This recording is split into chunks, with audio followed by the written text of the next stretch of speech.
Welcome back to the Age of Aquarius Awakening Hub.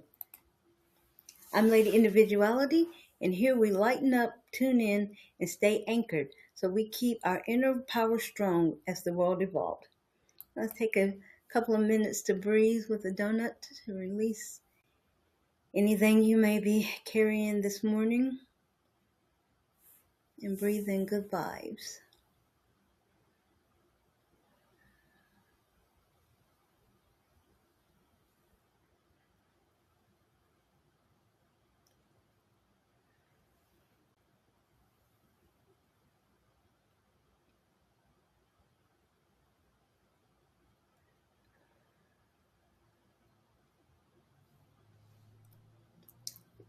Now let's get into today's message. Before we do the numbers, just as a cosmic reminder for this week and some more the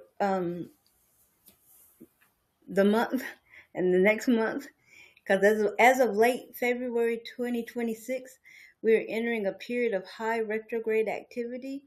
And so while the infamous Mercury retrograde in Pisces, it eventually begins on February the 26th, which is 2 days from now, and lasts until March the 20th, 2026. Jupiter is also currently in retrograde. It's in Cancer.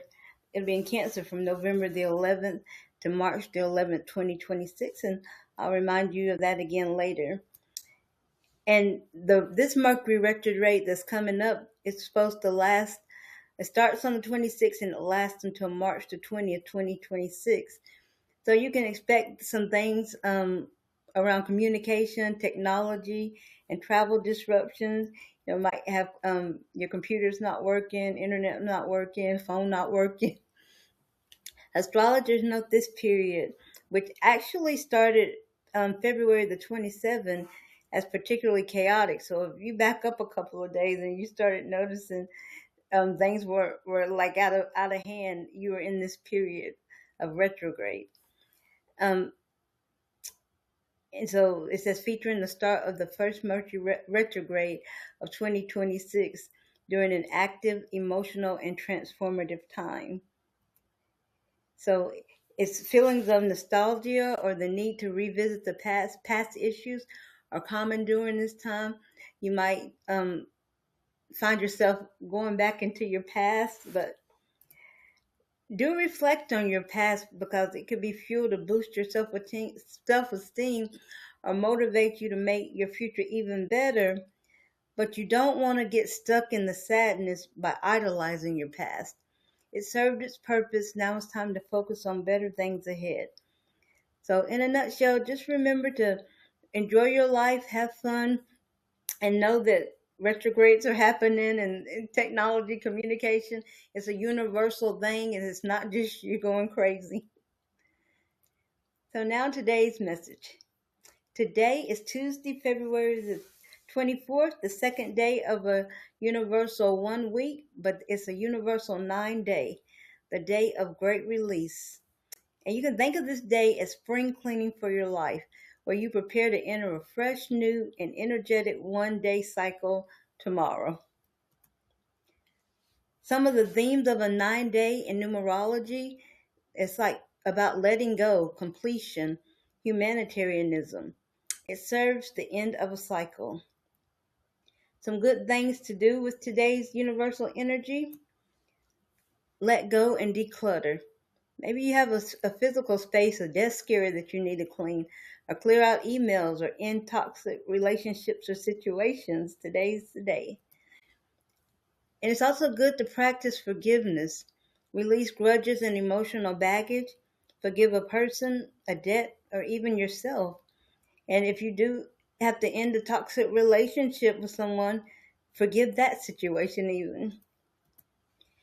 It's also good to reflect and review, do activities such as meditating, journaling, or review the past 9 days, months, or years to gain wisdom as to what you don't want to do going forward, also as wisdom into what you want to do more of going forward because it was working for you. It's also good to give to others. Engage in things like charities or acts of service. They could be universal or humanitarian focused. And I know a lot of times you might think, well, I don't have anything material to give. How can I give to others? Well, sometimes spiritual things like prayer, sending them energy balls. You say, well, I don't know these people. It's okay. The universe knows we're allowed to pray on in behalf of our communities for the betterment and for things to go well. And so even if you don't know everything that's happening, just pray for peace on earth. And that's given to others as well as yourself. And also it's good to wrap up projects, finish pending tasks to avoid carrying unnecessary baggage into the next cycle. And remember, this is just day 2 of a 1 week. And so this is a 9 day in that 1 week. So tomorrow you can like start over again with the 1 day energy. Okay, now some things that you want to do with caution if you need to do them. Making major financial decisions. While good for closing, it may not be ideal for brand new high risk investments. Emotional confrontations. While the 9 is for release, intense confrontation should be handled with care to avoid unnecessary drama. And use with caution extensive travel. Due to the introspective ending nature of the day, rapid chaotic travel might be overwhelming. And remember, these are universal, so you want to pair them with your personal day and year energies to get the best results. Okay, and some things best not to do on a 9 day. Start big projects.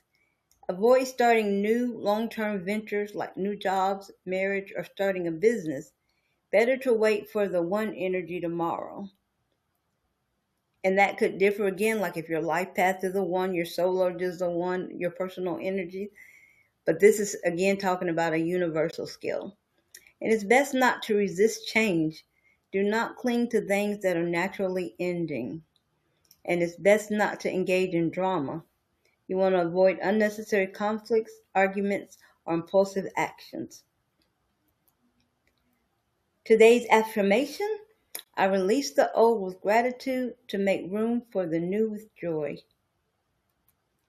Remember, you're not late. You're at the threshold of your next chapter. This is your soul's invitation to reimagine what abundance, purpose, and fulfillment can look like for the you who's no longer willing to settle. And remember, our angelic guides want us to know that they were going to walk with us as we unlock our journey number by number and step by step. We just have to remember to call upon them for their assistance. And we do that, one way we do that is by praying more and worrying less. And I like that saying, keep your eyes on the prize. What's your purpose? What is your dream? What are you building? Who are you becoming?